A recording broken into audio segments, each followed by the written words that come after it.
بسم الله الرحمن الرحيم. اللهم صل على حبيبك وخليلك وصفيك محمد وعلى آله وصحبه أجمعين. اللهم لا علم لنا إلا ما علمتنا إنك أنت العليم الحكيم. دوستان نهایت گرامی، بینندگان عزیز، السلام علیکم و رحمت الله و برکاته. با شما هستم در برنامه احکام فقهی در پرتو احادیث نبوی. در قسمت گذشته این برنامه اگر به یاد داشته باشید خدمت شما دوستان عزیز احادیث گهربار رسول اکرم صلی الله علیه و سلم را عرض کردم که بیان کننده فضیلت نماز و همچنین بیان کننده اینکه نماز بر بالای مسلمان ها چه وقت فرض گردید و همچنین بیان کننده اوقات نماز بود که حدیث جبرائیل علیه السلام، امامت جبرائیل علیه السلام برای رسول اکرم صلی الله علیه و سلم که در او اوقات نماز را خدمت رسول اکرم صلی الله علیه و سلم بیان میکنند. و در این قسمتی از برنامه خدمت شما دوستان عزیز احادیث را بیان میکنم که بیان کننده فضیلت اذان و جایگاه اذان در شریعت اسلامی و همچنین اینکه اذان چه وقت مشروع گردید و برای کدام نمازها اذان مشروع و سنت است. اولا دوستان عزیز، اذان در لغت عربی به معنای اعلام است، یعنی خبر دادن به داخل شدن وقت، خبر دادن برای یک چیز. اعلام یعنی خبر دادن بر یک چیزی. در آیه قرآن کریم است و اذان من الله و رسوله الی الذین آمنوا. اعلام و خبرداری است از طرف خدا و پیغمبر برای مسلمان ها.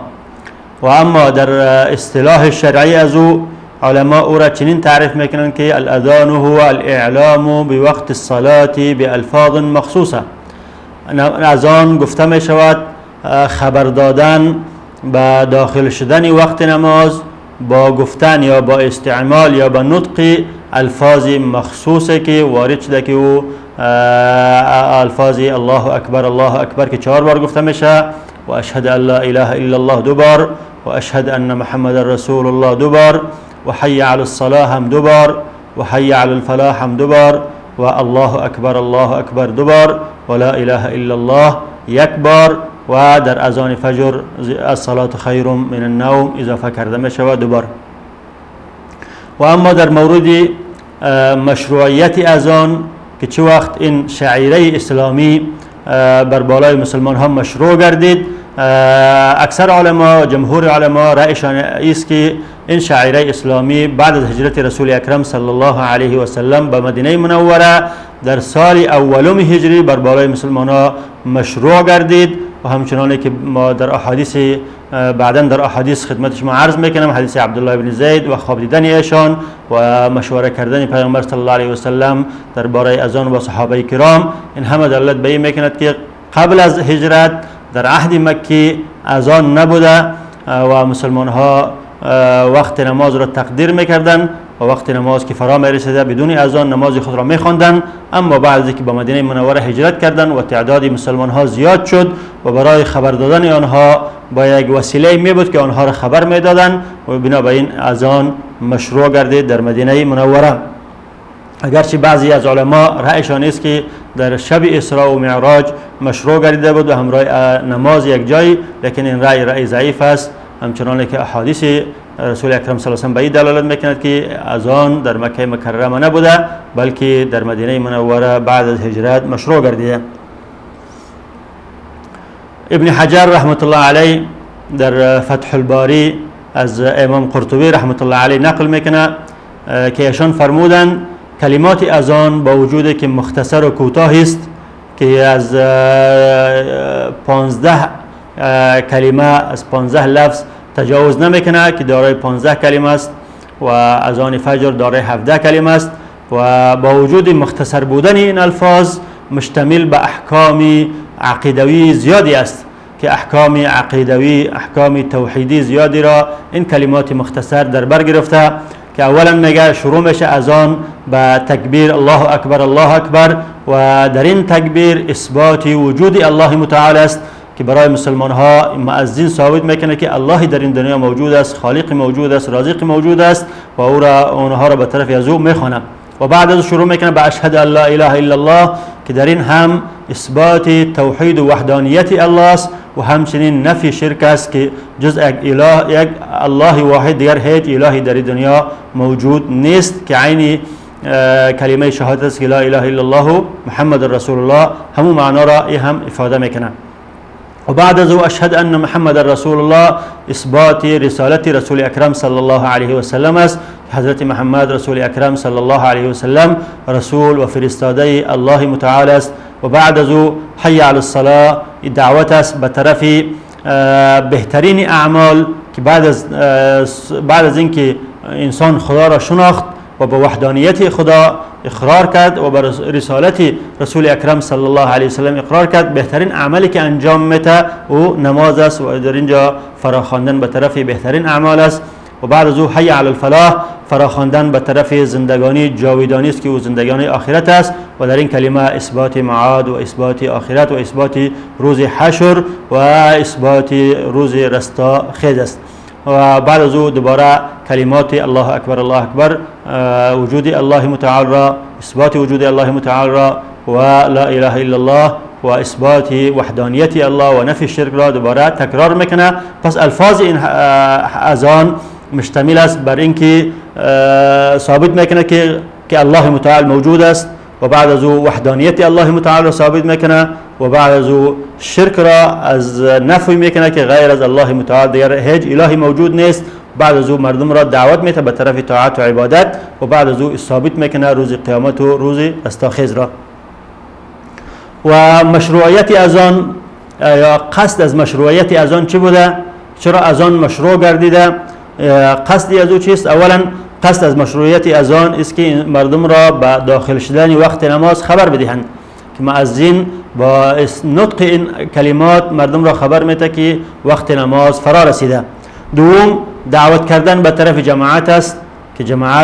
که مسلمان ها باید نماز خود را با جماعت بخوانند و اذان مؤذن با نطق این کلمات مردم را دعوت میده که به طرف مسجد حاضر شوند و نماز خود را با جماعت بخوانند. و سوم هم اظهار شعیره اسلامی است، چون اذان یکی از شعائر اسلامی است که مسلمان ها توسط اذان شناخته میشن. یک قریه و یک ده و یک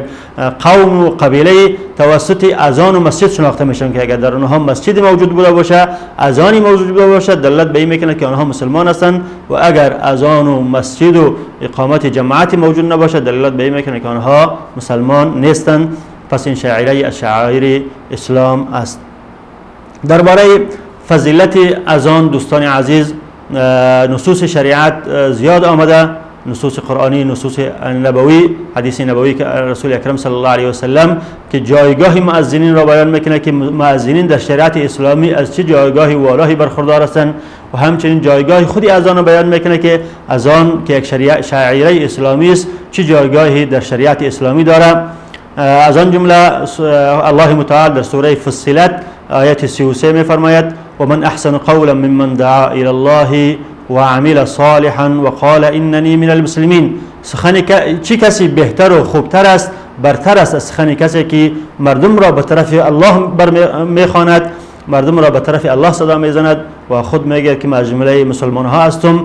از عده از مفسرین از جمله امام عکرمه و امام مجاهد نقل شده که ایشان فرمودند نزلت هذه الآیه فی المؤذنین که سبب نزول این آیت در مورد مؤذنین است. این آیت در مورد مؤذنین شامل شده و این آیت شامل حال مؤذنین میشه، چون مؤذنین کسانی هستند که روزی 5 وقت مردم را به طرف الله، به طرف رستگاری و به طرف فلاح و کامیابی میخوانند. لذا سخنی بهتر از سخن آنها نیست و این آیت شامل حال آنها میشود. و همچنین در احادیث رسول اکرم صلی الله علیه و سلم در احادیث متعددی فضیلت و برتری برای مؤذنین آمده. از جمله حدیث است که امام مسلم آن را از امیر المؤمنین معاویه بن ابی سفیان رضی الله عنه روایت میکند که پیامبر صلی الله علیه و سلم فرمودند المؤذنون اطول الناس اعناقا یوم القیامه که مؤذنها در روز قیامت از دیگر مردم کرده گردنهایشان دراز است، گردنهای درازی دارند و این عبارت که اطول الناس اعناقا، عده از علما گفتن کنایه از این است که آنها بیشتر خوبتر و بهتر و برتر هستند، از بر رحمت خداوند بیشتر میرسند یا زودتر میرسند از دیگر مردم، یعنی آنها زودتر خود را به رحمت و شامل رحمت الله متعال میکنند. و عده از علما گفتن این کنایه است از اینکه آنها را در روز قیامت عرق لگام نمیزند، چون در حدیث است که هر انسان به قدر اعمالش، اعمال بدی که داره او را عرق لگام میزنه، عده تا قوزه های پایشان عرق است و عده تا زانوهایشان و عده تا نافه هایشان و عده تا سینه هایشان و عده را که گناهایشان زیادتر است آنها را عرق لگام میزنه. اما مؤذن کسانی هستند که عرق آنها را لگام نمیزنه و این کنایه از او است. و عده علما گفتن که اطول الناس اعناقا کنایه عزیز که آنها در روز قیامت مؤذنین رؤسا و ساده می باشند، رؤسا و امرا و ساده مردم می باشند، لذا از او تعبیر کرده به اطول الناس اعناقا. به هر حالت این حدیث بشارت است برای آن عده کسانی که آنها را الله تعالی برای این وظیفه مقدس که ماشته مؤذنینه که خداوند متعال آنها را اختیار کرده، به خاطر چی؟ به خاطر که در 5 وقت نماز مردم را به طرف فلاح و رستگاری بخوانند. و همچنین حدیث دیگری امام بخاری و همچنین امام مسلم از حضرت ابو هریره روایت میکنه، حدیث متفق علیه است. پیغمبر صلی الله علیه و سلم فرمودند لو یعلم الناس ما فی النداء و الصف الاول ثم لم يجدوا بدا الا ان يستهموا لاستهموا. اگر مردم آن ثواب و اجر و برتری که در اذان است و همچنین آن ثواب و اجر و برتری که در نماز خواندن در صف اول است، اگر مردم این اجر و ثواب را بدانند و پس از او به خاطر انجام دادن این کار رساندن به صف اول و قرار شدن در وظیفه اذان، به خاطر از این قرعه اندازی بین خود میکردن و این وظیفه مقدس را توسط قرعه به خود کسب میکردن و همچنین صف اولی نماز را توسط قرعه به خود کسب میکردن. و این هم دلالت به این میکنه که صف اولی نماز و همچنین اذان دادن فضیلت و برتری زیادی داره که مردم از او آگاه و بیخبر هستند. و همچنین امام ابو داود رحمت الله علیه و امام ترمذی از صحابی جلیل القدر حضرت ابو هریره رضی الله عنه روایت میکند پیامبر صلی الله علیه و سلم فرمودند الامام ضامن والمؤذن مؤتمن اللهم ارشد الائمه واغفر للمؤذنین. امام ضامن مردم است، ضامن نماز مردم است، چون هر اشتباه، هر کوتاهی و تقصیری که در نماز میشود ضامن از او کی است؟ امام است. و مؤذن مؤتمن است، مؤتمن بر وقت نماز است که باید در وقت نماز اذان بدهد، قبل از وقت نماز اذان ندهد و چرا لذا مؤذن را مؤتمن گفته، این را امین شمرده شده. دین اسلام مؤذن را امین قرار داده به خاطر خبر دادن مردم به داخل شدن وقت نماز. بعد از او رسول اکرم صلی الله علیه و سلم برای هر دو دعای نیک کرده میفرمایند که اللهم ارشد الائمه واغفر للمؤذنین، ای بار الها ائمه را راهنمایی کن و برای مؤذنین مغفرت و آنها را مورد آمرزش خود قرار بده. و حدیث دیگری هم در صحیح مسلم آمده، در سنن ابو داود و سنن ابن ماجه روایت شده از این صحابی جلیل القدر حضرت ابو هریره رضی الله عنه که پیغمبر صلی الله علیه و سلم فرمودند المؤذنون یغفر له مدى صوته.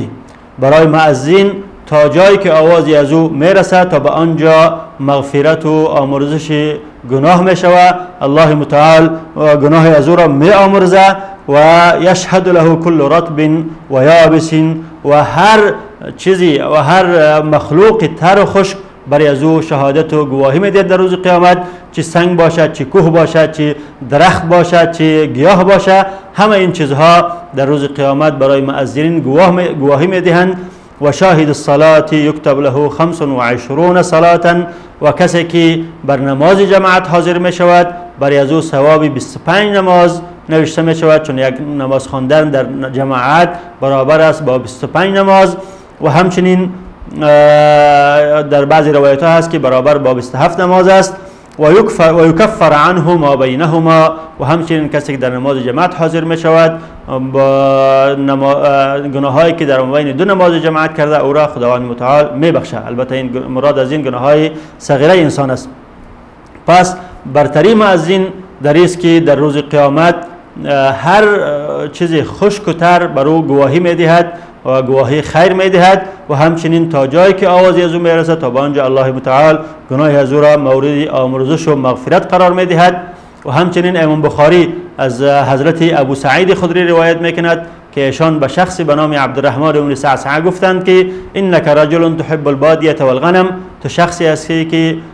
با سر و کار تو با بادیه و با بادیه نشینی و با گوسفندچرانی هست، شخصی هستی که تو خوش داری که در بادیه زندگی کنی و خوش داری که در مابین گوسفندها زندگی کنی، با گوسفندها باشی و گوسفندچرانی کنی. بعد از اون میگه که فاذا كنت فی بادیتک او غنمک، وقتی که هنگامی که تو در بین اغنام خود هستی و در بادیه خود هستی و وقت نماز فرا میرسه، تو باید اذان بگویی. چرا؟ میگه فانه لا يسمع صوتك انس ولا جن ولا شيء الا شهد لك يوم القيامه، نه آوازی تو را وقتی که اذان میتی نه انسانی و نه جنی و نه هیچ چیزی نمیشنوه مگر اینکه در روز قیامت برای تو گواهی میدهد. بعد از میگه سمعته من رسول الله صلی الله علیه و سلم، این حرفایی که من برای تو میگم عبدالرحمن بن صعصعه این از طرف خود من است، این حرفایی است که من از رسول اکرم صلی الله علیه و سلم شنیده بودم. پس این برتری بزرگ است برای مؤذن که مؤذن وقتی که در هر جایی که باشد اذان میدهد، در روز قیامت هر انسانی که صدای اذان از او را میشنوه و هر جنی که صدای اذان از او را میشنوه و هر مخلوقی که زنده و غیر زنده و جمادات باشه وقتی که صدای اذان از او را میشنوه، در روز قیامت برای از او شهادت و گواهی خیر میدهد. این بود دوستان عزیز در مورد خود مؤذن برتری ها و فضایلی که وارد شده بود و همچنین در مورد اذان برتری ها و فضایل زیادی وارد شده. از آن جمله که پیغمبر رسول اکرم صلی الله علیه و سلم اذان را فاصل قرار دادن با بین اسلام و کفر. وقتی که خودشان در یک جای غارت میکردن، در یک جای حمله میکردن سر دشمنی، اول گوش میدادن که آیا این قوم، این قبیله و این قریه و ده اذان میده یا نمیده. اگر اذان میدادن اونها را میگذاشتن، میگفتن که اینها مسلمان هستند، و اگر اذان نمیدادن با سر از اونها حمله میکردن. امام مسلم از حضرت انس بن مالک خادم رسول اکرم صلی الله علیه و سلم روایت میکند که ایشان فرمودند کان رسول الله صلی الله علیه و سلم یغیر اذا طلع الفجر، وقت طلوع فجر رسول اکرم صلی الله علیه و سلم حمله میکردند و کان یستمع الاذان، و به اذان گوش میدادند که آیا این قوم و این قبیله و این ده اذان میدهند نمیدهند. فإن سمع الاذان امسک و الا اغار، اگر اذانی میشنویدن از این قوم و از این قبیله و از ده خودداری میکردن، حمله نمیکردن سر از اونها، میگفتن اینها مسلمان هستند، و اگر اذانی از اونها نمیشنویدن باز سر از اونها حمله میکردن. همچنین وقتی که سپاهیانی در راه اسلام میفرستادن با قائد از اونها، با سرلشکری آنها وصیت میکردن که شما در هر قوم و قبیله و قریه‌ای که شما حمله میکنین، به هر شهری که حمله میکنین اول گوش بدین که اونها اذان میدهند یا نمیدهند. اگر اذان از اونها شنیدین پس این اذان به معنای است که آنها مسلمان هستند، و اگر اذانی از اونها نشنیدین پس این به این معنی است که آنها مسلمان نیستند، با شما سر از اونها حمله کنین. و همچنین از جمله فضیلت اذان است که اذان سبب است که شیطان از اون منطقه دور می شود. تا جایی که صدای اذان می رسه تا به آن در وقت اذان دادن شیطان فرار میکنه و در اون منطقه دیگه بود و باش کردن نمیتونه. وقتی که صدای اذان را میشنوه، امام بخاری رحمت الله علیه روایت میکنه از صحابی جلیل القدر حضرت ابو هریره رضی الله عنه که پیامبر صلی الله علیه و سلم فرمودند اذا نودی للصلاه ادبر الشیطان وله ضرات، وقتی که به طرف نماز صدا زده می شود، وقتی که صدای اذان الله اکبر بلند می شود، شیطان از اون منطقه فرار میکنه و در خوف و هراس میافته و از زیاد خوف و هراس باد شیطان می رود. و این فضیلتی برای اذان که اذان سبب فراری شیطان از منطقه و سبب خوف و هراس شیطان است که از خوف و هراس زیاد شیطان باد از او می رود. این بود دوستان عزیز جمله از یک پارچه از احادیث گهربهار رسول اکرم صلی الله علیه و سلم که در مورد مؤذنین و در مورد اذان وارد شده بود و اذان و فضایل دیگری هم در احادیث دیگری موجود است. و بعد از دیدن یک میانه برنامه کوتاه دوباره خدمت شما دوستان عزیز هستم با بیان احکام اذان. با ما باشید.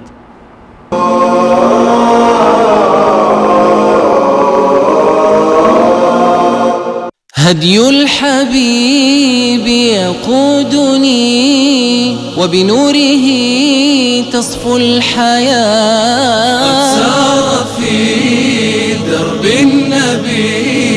صحب وأشراف تقام. رسول الله صلی الله علیه و آله و سلم می‌فرمایند مؤذنان در روز قیامت سربلندترین مردم هستند. الله اکبر الله اکبر الله اکبر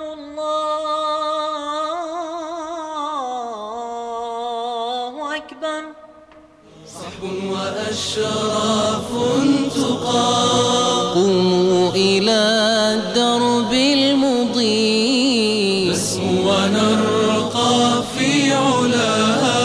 ونعانق العيش الهني. نحيا ونرشف من شذا. نحيا ونرشف من شذا.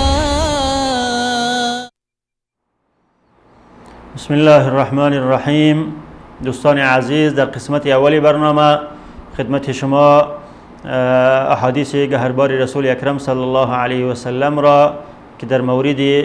فضیلت مؤذنین و اذان وارد شده بود بیان کردم و در این قسمت دومین برنامه شروع میکنیم با بیان احکام اذان. اولا اینکه اذان گفتیم از جمله شعائر اسلام است و یک امر مشروع در شریعت اسلام است و برای مشروعیت این اذان احادیث متعددی از رسول اکرم صلی الله علیه و سلم به ما روایت شده است. از آن جمله حدیثی است که اصحاب صحاح سته امام بخاری و امام مسلم و امام ابو داود و امام ترمذی و امام نسائی و ابن ماجه و همچنین علاوه بر اینا امام مالک آن را روایت میکنند از صحابی به نام مالک بن حویرث که ایشان فرمودند قال لنا النبي صلى الله عليه وسلم اذا حضرت الصلاة فليؤذن لكم احدكم. مالک بن حویرث میگه که وقتی که پیغمبر صلی الله علیه و سلم برای ما فرمودند که وقتی که وقت نماز فرا رسد، هنگامی که وقت نماز فرا رسد باید یکی از شما اذان بدهد ولی امکم اکبرکم و بزرگترینی از شما برای شما امامت بدهد. راوی این حدیث دوستان عزیز شخص است یا صحابی است به نام مالک بن حویرث اللیثی و این کسی بود که با تعدادی از قوم خود در عام الوفود نزد پیغمبر صلی الله علیه و سلم آمدند و اسلام خود را حضور رسول اکرم صلی الله علیه و سلم اعلام نمودند و مدت 20 روز در مدینه منوره نزد رسول اکرم صلی الله علیه و سلم بودند و از ایشان علم آموختند و بعد از او رسول اکرم صلی الله علیه و سلم برای ایشان اجازه داد که بروند نزد قوم خود بنی لیث و قوم خود را دعوت به اسلام بکنند و این شخص و این صحابی جلیل قدر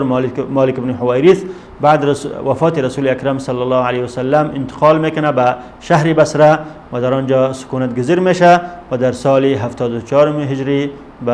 وفات میکنه و به لقاء الله میپیونده. این حدیث را دوستان عزیز عده‌ای از علما به شکل مختصر روایت کردند. فقط در باب اذان موضوع شاهدی از او را ذکر کردن، همیشه که پیغمبر صلی الله علیه و سلم برای او فرمود اذا حضرت الصلاه فلیؤذن لكم احدکم و عده‌ای از علمای حدیث این حدیث را به شکل مطول و دراز و ذکر کردند که از جمله امام بخاری در روایت میگه از امام مالک بن حویرث که مالک بن حویرث میگه اتیت النبی صلی الله علیه و سلم فی نفر من قومی، ما نزد رسول اکرم صلی الله علیه و سلم با یک تعدادی از قوم خود آمدیم فاقمنا عنده 20 لیله، ما نزد رسول اکرم صلی الله علیه و سلم 20 روز ماندیم، مدت 20 روز در مدینه منوره خدمت رسول اکرم صلی الله علیه و سلم ماندیم و از ایشان علم آموختیم و کان رحیما رفیقا و در مدتی که این صحابی در نزد رسول اکرم صلی الله علیه و سلم بوده، از رسول اکرم صلی الله علیه و سلم این را ملاحظه کردی که رسول اکرم صلی الله علیه و سلم یک انسانی مشفق و مهربان بود، همچنانه که آیه کریمه ای که وکان بالمؤمنین رؤوف الرحیم پر رسول اکرم صلی الله علیه و سلم با این وصف میکنه که رسول اکرم صلی الله علیه و سلم برای مسلمان ها مشفق و مهربان بود. فبعض میگه فلما رأى شوقنا الى اهلینا، وقت هنگامی که رسول اکرم صلی الله علیه و سلم شوق و رغبت محبت ما را دید که ما شوق داریم که دوباره برگردیم پیش اهل و فامیل و قوم و قبیله خود، پیغمبر صلی الله علیه و سلم برای ما گفت ارجعوا فكونوا فیهم وعلموهم، شما برگردین به قوم خود، به بنی لیث و در بین آنها باشین و آنها را احکام اسلام را تعلیم بدهید و صلوا و نماز را برپا کنید. فاذا حضرت الصلاه فليأذن لكم احدكم وليؤمكم اکبركم، وقتی که وقت نماز فرا می رسد، هنگامی که وقت نماز فرا می رسد باید یکی از شما اذان بدهد و بزرگتر شما باید نماز برای دیگران نماز بدهد. این حدیث دوستان عزیز اولا دلالت میکنه به مشروعیت اذان که اذان یک امر مشروع است و همچنین ظاهر حدیث دلالت میکند به وجوب اذان، چون پیغمبر صلی الله علیه و سلم میگه فلیأذن لکم احدکم، امر است و امر آمده بالام تأکید مؤکد شده. پس این علما گفتن، بعضی از علما گفتن که این ظاهر این حدیث دلالت میکنه به اینکه دادن اذان یک امر واجب است و این رأی مذهب حنابله رحمهم الله است، مذهب امام احمد و ابن حنبل رحمت الله علیه. آنها و عده دیگری از علما به این نظر هستند که دادن اذان برای نمازهای پنجگانه و برای نماز جمعه چه از حکمش واجب است و نظر به این حدیث که گفتن ظاهری حدیث دلالت به این میکنه و همچنین حدیث دیگری امام احمد رحمت الله علیه در مسند خود از صحابی جلیل القدر ابو درداء رضی الله عنه روایت میکند که پیغمبر صلی الله علیه و سلم فرمودند ما من ثلاثه لا يؤذنون ولا تقام فيهم الصلاه الا استحوذ عليهم الشیطان، وقتی که سه نفر موجود بوده باشه و این سه نفر در بین خود اذان ندهند و نماز جماعت را در بین خود برپا نکنند، خداوند متعال شیطان را بر بالای آنها مسلط میکنه. و فرمودند که این حدیث هم در وعید است برای کسایی که جماعت برپا نمیکنند و برای کسایی که برای جماعت اذان نمیدهند و این وعید هم دلالت میکند به اینکه اذان حکمش چی است؟ واجب است. و همچنین گفتن رسول اکرم صلی الله علیه و سلم از وقتی که اذان مشروع شد بعد هجرتشون بر مدینه منوره تا هنگام وفاتشان هیچ وقتی هیچ روایتی نآمده که ایشان اذان را ترک کرده باشند، چی در سفر و چی در حضر، در تمام حالات ایشان مؤذن داشتن، حضرت بلال بن رباح و عبدالله بن مکتوم، و در وقتی که وقت اذان فرا می رسید آنها برای ایشان اذان می دادند، چون رسول اکرم صلی الله علیه و سلم مؤذنی داشتند. در مدینه منوره بلال بن رباح بود و عبدالله بن مکتوم بود و همچنین در مسجد قبا شخصی بود به نام سعد القرض که آن را به شکل مؤذن در آنجا گماشته بودند و اذان میدادند. و همچنین در مسجد الحرام در مکه مکرمه صحابی به نام ابو محذوره که ابو محذوره بعد از فتح حنین مسلمان میشه و بعد از اینکه مسلمان میشه رسول اکرم صلی الله علیه و سلم میبینه که این شخص هم آواز جهوری داره و هم آواز مقبول خوب داره، لذا آنها را میخوانه به نزد خود و برای از او الفاظ نماز را تعلیم میده رسول اکرم صلی الله علیه و سلم. و بعد از او برای از میگه که اذهب فاذن فی المسجد الحرام، تو برو مؤذن مسجد الحرام استی و در آنجا اذان بده. و این شخص ابو محذوره تا وفات پیغمبر رسول اکرم صلی الله علیه و سلم مؤذن بودن در مسجد الحرام و پیغمبر صلی الله علیه و سلم مؤذنین داشتن و در حیاتشان هیچ وقت اذان را ترک نکردند و در هر وقت چه در سفر چه در حضر این شعیره را به جا می آوردند، لذا فرمودند که این دلالت میکند بر وجوب نماز. اما جمهور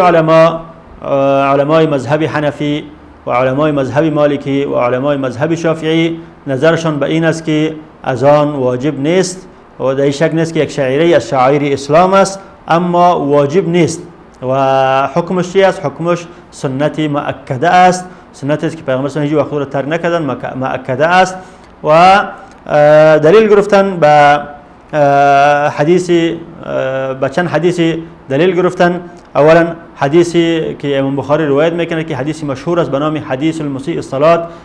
حدیث شخصی که نمازی خود را به شکل خوب و بهتر انجام ندادن. چون امام بخاری روایت میکنه که شخصی آمد در مسجد داخل شد و نزد رسول اکرم صلی الله علیه و سلم آمد و سلام داد و بعد از او رفت در گوشه از مسجد نماز خواند و نماز را به شکل خوب نخواند، قیام و قعده و اینها را به شکل خوب انجام نداد و بعد از او نزد پیغمبر صلی الله علیه و سلم آمد و سلام داد. پیغمبر صلی الله علیه و سلم فرمود که ارجع فصلی فانک لم تصلی، تو برو نماز خود را دوباره بخوان، نمازی که تو خواندی و اصلا نماز نیست. باز رفت نماز خواند، باز آمد دوباره نزد پیغمبر صلی الله علیه و سلم سلام داد و پیغمبر صلی الله علیه و سلم بار دوم برای او گفت که ارجع فصلی فانک لم تصلی، برو تو نماز بخوان، این نمازی که خواندی نماز نیست. باز بار سوم نماز خواند، دوباره سوم بار آمد نزد پیغمبر صلی الله علیه و سلم و با پیغمبر صلی الله علیه و سلم سلام داد. باز بار سوم پیغمبر صلی الله علیه و سلم برای او گفت که ارجع فصلی فانک لم تصلی و این شخص در بار سوم گفت که رسول خدا من از این کرده دیگر بهتر نماز خواندن را یاد ندارم، چیزی که من یاد دارم همین است که من خواندم. پیغمبر صلی الله علیه و سلم او را شان و برای از او فرائض نماز را تعلیم داد و برای از او گفت که اذا قمت الى الصلاه فاسبغ الوضوء ثم استقبل القبلة فكبر.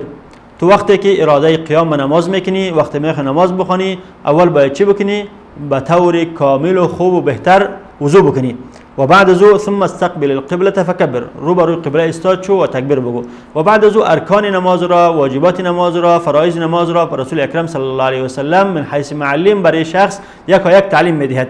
اما در این حدیث وقتی که رسول اکرم صلی الله علیه و سلم به این شخص واجبات و فرایض نماز را تعلیم میدهد، در اون جمله اذان را برای او ذکر نمیکنه. نمیگه که وقتی نماز فرا رسید تا اول اذان بگو و بعد از او داخل نماز شو. وقت نذکر کردن رسول اکرم صلی الله علیه و سلم اذان را برای این شخص دلالت به این میکنه که اذان امر واجبی نیست، بلکه امر سنت و مستحب است، سنتی است، سنت مؤکده است. و همچنین حدیثی که در فضیلت اذان خواندیم قبلا که از حضرت ابو هریره روایت شده بود که پیغمبر صلی الله علیه و سلم فرمودند لو یعلم الناس ما فی النداء والصف الاول ثم لم یجدوا بدا الا ان یستهموا لاستهموا، که وقتی اگر مسلمان ها بدانند ثواب و اجری که و پاداشی که در اذان است و در صف اول است و برای این کار به قرعه خود را پیش میکنند و این هم ترغیب است برای اذان و ترغیب دلالت میکنه به اینکه این امر سنتی است، امر واجبی نیست. در امر واجبی ترغیب نیست، در امر واجبی امر است که باید الزامی است که باید این کار را بکنن. و این احادیث جمهور علما فرمودند که این احادیث و همچنین طریقه مشروعیت اذان که به چه رقم اذان مشروع شد. ما گفتیم که اذان بعد از مشوره پیغمبر صلی الله علیه و سلم در مدینه منوره با صحابه کرام و خواب دیدن عبدالله ابن زید مشروع گردید و این امر هم مشروعیت طریقه مشروعیت اذان دلالت به این میکنه که واجب نیست، چون امر واجبی باید به امر صریح و محتم و محکم ثابت شود و نه بر مشوره و نه بر خواب شخصی. لذا دادن اذان برای نمازهای پنجگانه واجب نیست، بلکه سنت مؤکده است. اما اینکه پیغمبر صلی الله علیه و سلم این سنت را ترک نکرده، سنت های دیگری هم است که پیغمبر صلی الله علیه و سلم نه در سفر و نه در حضر آن را ترک کردند. از جمله درک سنت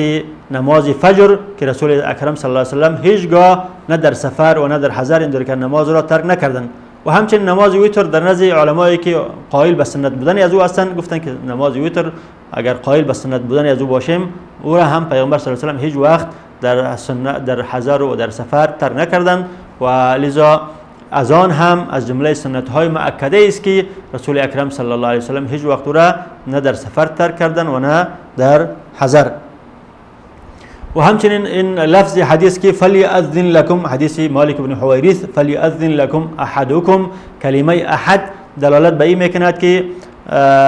در اذان فقط مسلمان بودن شرط است که انسان مسلمان بوده باشه، چون یکی از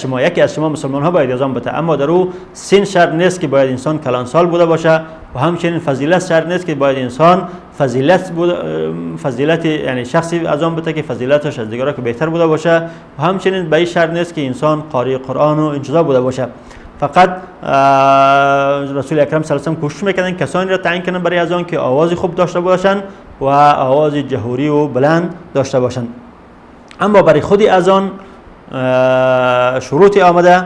از جمله اینکه اذان باید شخصی بوده که ذکر بوده باشه، برای زنها اذان نیست و اذان باید به لغت عربی بوده باشه و در زبانهای دیگری اذان داده نمیشه و همچنین اذان باید مرتب و متوالی بوده باشه. مرتب به این معنا که باید تقدیم و تأخیر نشود، نه اینکه حی علی الصلاة را قبل از اشهد ان لا اله الا الله بگه یا حی علی الفلاح را قبل از حی علی الصلاة بگه. این درست نیست. باید به ترتیبی که وارد شده به این ترتیب باید داده شود و همچنین باید متوالی بوده باشه، پی در پی بوده باشه، نه اینکه مثلا 4 بار الله اکبر بگه باز برای یک کار خود انجام بده و باز بیا اشهد ان لا اله الا الله شروع کنه، یا اینکه اشهد ان لا اله خلاص کرد قبل از اینکه حی علی الصلاة کنه یک کار یک چند لقمه نان بخوره و باز بیا حی علی الفلاح شروع کنه. این درست نیست. باید هم مرتب بوده باشه و هم متوالی پشت در پشت بوده باشه و همچنین شرط است که اذان باید بعد از دخول وقت بوده باشه. قبل از دخول وقت اذان دادن درست نیست. دوستان عزیز، در اینجا قسمتی از برنامه ما وقتی ما خاتمه می‌یابد، لذا این قسمتی از برنامه را ما در اینجا ختم میکنیم و در انشاءالله در قسمت‌های آینده با شما هستیم در این باب اذان و احکام باقی اذان را خدمت شما تقدیم میکنم. السلام علیکم و رحمت الله و برکاته.